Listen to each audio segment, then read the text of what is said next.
FM 91,2 Radio Kota Batik melangkah bersama menuju tahun emas. Assalamualaikum warahmatullahi wabarakatuh. Selamat malam kawan. Jumpa lagi bersama saya Ribu Tahwandi dan juga saya Ozi di sini. Di Halo Kota Batik. Yes, malam Minggu Kang.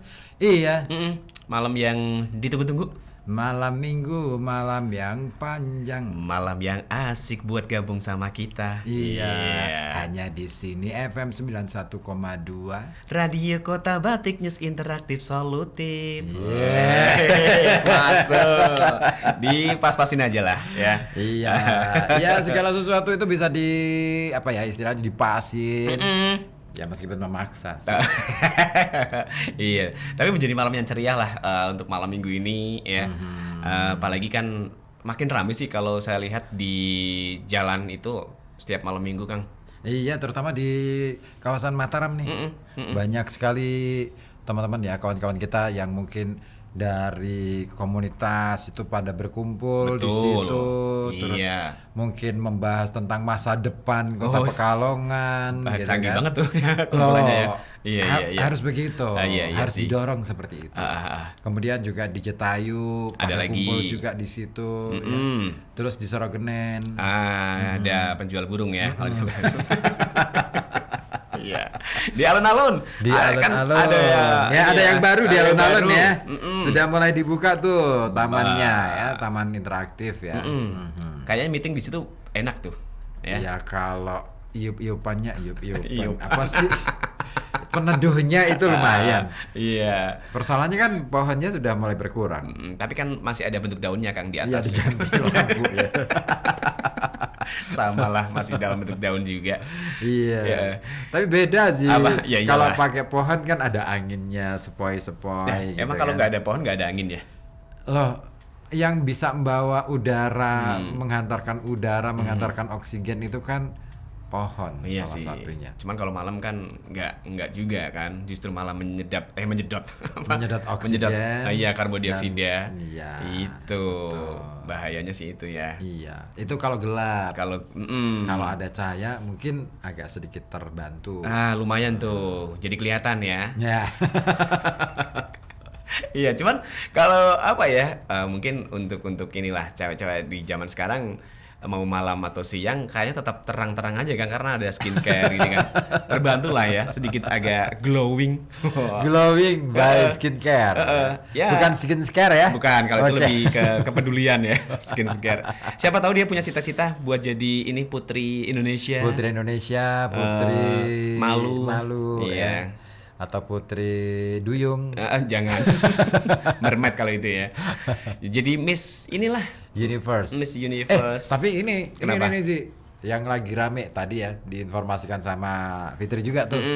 Soal Miss Universe, kasusnya gimana sih sebenarnya? Nah, iya ya, katanya ada ini nih dugaan pelecehan ya untuk Miss Universe Indonesia. Iya. Oh. Ya, kita prihatin lah ya. Kalau itu memang benar-benar terjadi ya. Artinya ya, di satu sisi memang ya, tujuan dari penyelenggaraan Miss Universe itu kan, kalau tagline-nya mereka itu kan empowering woman. Iya. Artinya kekuatan dari seorang perempuan, ya kan? Itu ditampilkan ya di situ ya. Daya dari seorang perempuan. Tidak sekadar menampilkan pesonanya aja nih. Tapi juga soal bagaimana kemudian perempuan memiliki daya dan bisa mengubah keadaan. Iya. Ada andil besar di situ dari seorang perempuan. Oh iya, sangat besar. Karena kalau kita merunut sejarah masa lampau pun peran perempuan luar biasa besar. Contoh lah misal nih ya. Iya. Nah, ada tokoh namanya Ratu Kalinyamat. Ratu Kalinyamat. Iya. Beliau itu yang memimpin Jepara ya. Dan kemudian beliau itu yang menghimpun atau membuat semacam jalur perdagangan maritim. Dan powernya luar biasa besar sehingga tercatat di catatan-catatan di Spanyol dan juga Portugis. Oh, sampai ke internasional ya? Iya. Oh, luar biasa gitu, berarti. ya kan? Iya. Belum lagi Nyai Ageng Pinatih misalnya. Beliau adalah saudagar kaya yang menguasai atau menjadi syah bandar dari 2 pelabuhan besar di Jawa dan di Sumatera. Oh, luar biasa.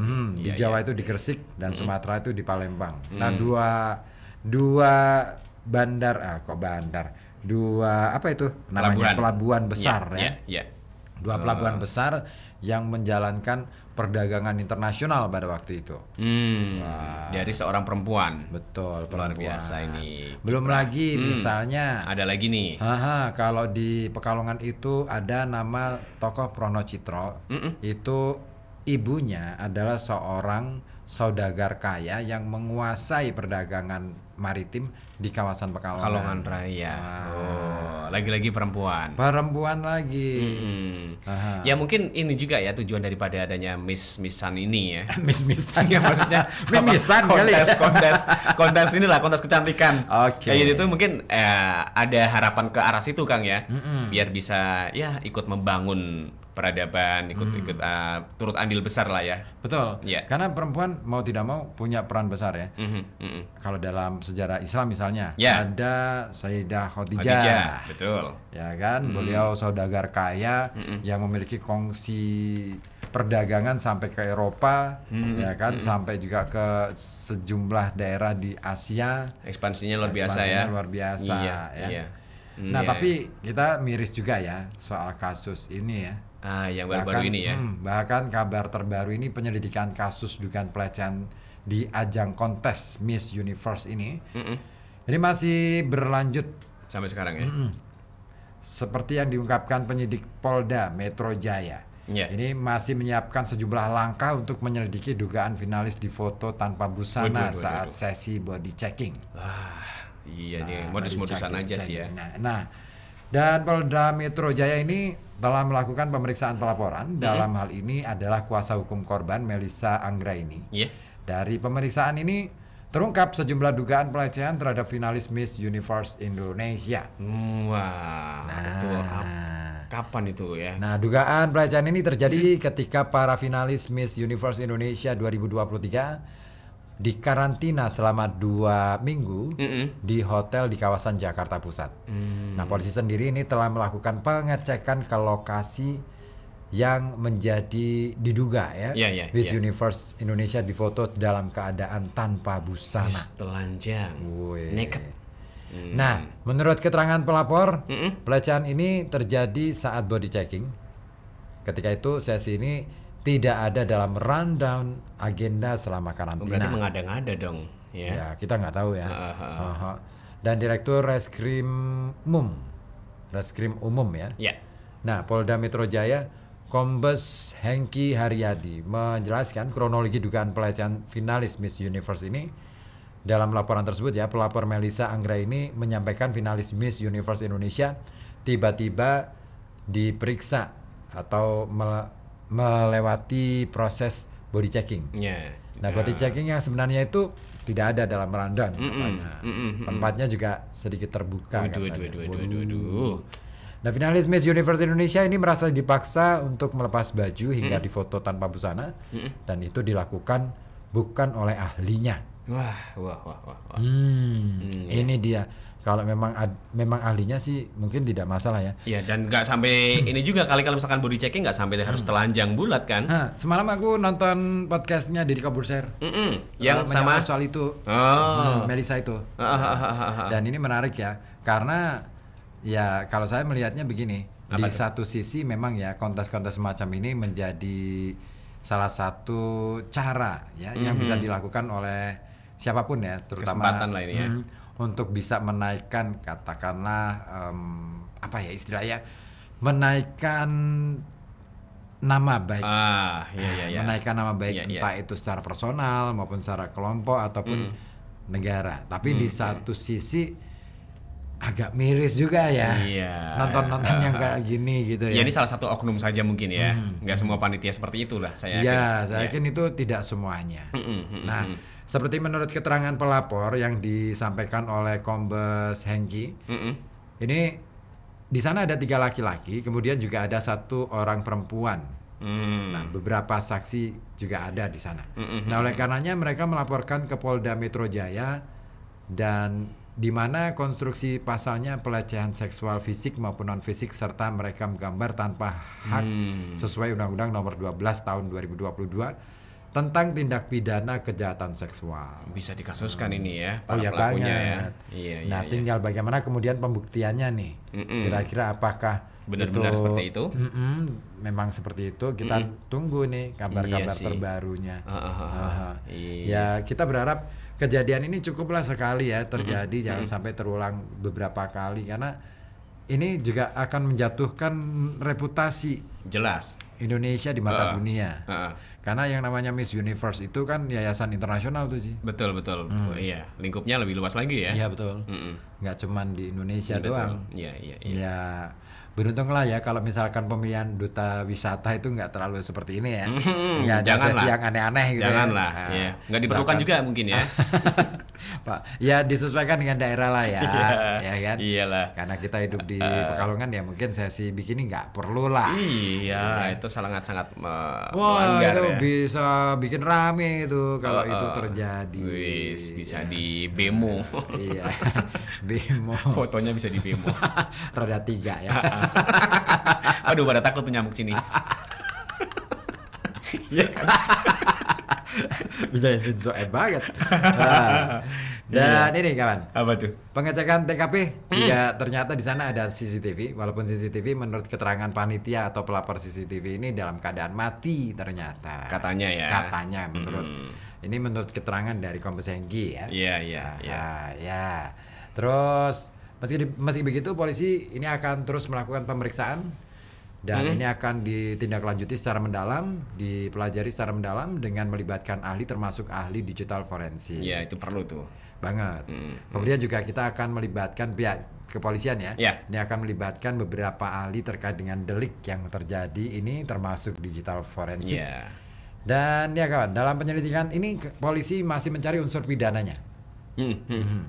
Karena memang ya kalau deliknya laporan itu memang agak susah juga nih, ribet ya. Karena masukan di mana nih? Ada saksi, alat buktinya juga harus jelas. Iya. Ya kan?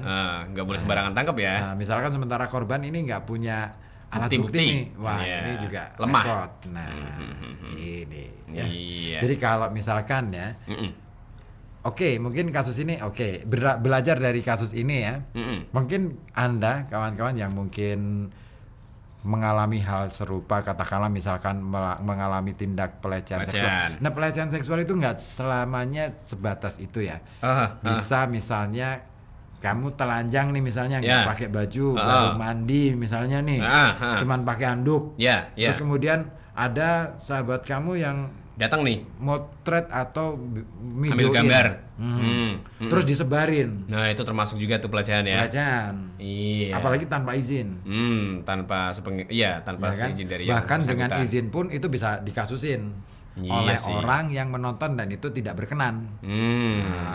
Bisa. Iya. Tontonan yang kurang bagus lah ya. Seperti itu ya. Terus misalnya lagi pelecehan itu tuh misalnya ngomong secara verbal. Ya, itu juga masuk tuh kategori pelecehan. Itu. Terus cuman menggoda misalnya. Guyon. Menggoda benar menggoda. Misalkan kamu cewek cantik nih di sebelahku terus ya biar ini ya jangan kemudian dipersiapin gitu dong. Maksudnya ya kamu lebih mendalami aja. Oh iya. Terus dengan lirikan yang agak menggoda dan cenderung seperti sedang membayangkan kamu sedang telanjang gitu. Nah, itu. Masuk juga tuh ya. Itu masuk. Kategori pelecehan. Cuman itu pembuktiannya agak susah tuh. Iya kan. Kecuali ada bukti mungkin video ya. Nah, asumsi karena itu akan bisa dikatakan sebagai asumsi apabila tanpa saksi, tanpa ada orang yang mengetahui itu. Hanya berdua aja nih. Hanya berdua itu susah. Iya sih, sangat lemah sekali ya. Terus misalkan yang secara verbal terus kemudian nyolek aja deh. Wah, iya. Nyolek dengan maksud yang kita tidak berkenan untuk dicolek misalnya ya, dijawil gitu. Nah, itu bisa dianggap sebagai itu. Cuman memang itu tadi kalau misalkan cuman berdua terus kemudian tanpa saksi, tanpa ada bukti, lemah juga tuh. Itu akan lemah. Ya kalaupun pengen nyolek mungkin bisa nyolek di udara lewat 42447 ya. Betul. 0285 424 474. Iya, boleh tuh. Dicolek di situ. Atau juga melalui WA di 0855 42912 atau 081 6633 912. Iya. Ya mau digimanain pun yang namanya manusia, yang namanya wanita itu kan bukan boneka lah ya. Manusia. Ya. Mau nimpalin yang satunya janganlah. Ya. Ya pokoknya ya kita tetap hormati wanita ini kan juga termasuk manusia, bukan boneka yang mau bisa dibawa kemana-mana aja, terus mau diapain-apain aja. Ya karena gini sih, yang namanya perempuan wanita itu sebenarnya secara makomnya, dia sudah secara takdirnya kodratinya sebenarnya beliau-beliau yang perempuan ini sebenarnya sudah diberi kedudukan yang lebih tinggi daripada laki-laki. Lebih mulia daripada laki-laki. Iya. Makanya ada lagu keramat gitu kan. Hormati ibumu. Iya betul. Yang melahirkan. Terus lanjut satu lagu boleh nih. Buat nambah-nambah durasi. Enak aja. Tapi emang gitu sih. Apa tuh? Perempuan. Ya memang ya dalam kebudayaan patriarki agaknya memang rada-rada disisihkan nih. Ada subordinasi di situ, ada kemudian didomestifikasi. Iya. Urusannya hanya dapur gitu kan, rumah tanpa diberi keleluasaan untuk memberikan kontribusi yang besar, lebih besar lagi bagi pembangunan. Padahal perempuan itu sebenarnya kalau kita mau bicara jujur nih ya, lebih detail untuk ngurusi banyak hal. Dan kadang-kala kalau saya dengan istri saya itu saya respect banget, dia detail dan kemudian urut. Nah, problemnya adalah kadang-kala rasional, realitas, pemikiran yang realistis itu memang harus di-match-kan. Iya, masih kurang di situ ya. Nah, makanya komunikasi itu penting, Pak. Harus. Supaya tidak merasa sebagai boneka itu tadi. Oh iya betul. Karena seperti kata Rini Wulandari. Apa tuh sih? Rini ngomong apa tuh? Aku bukan boneka sih. Betul, iya.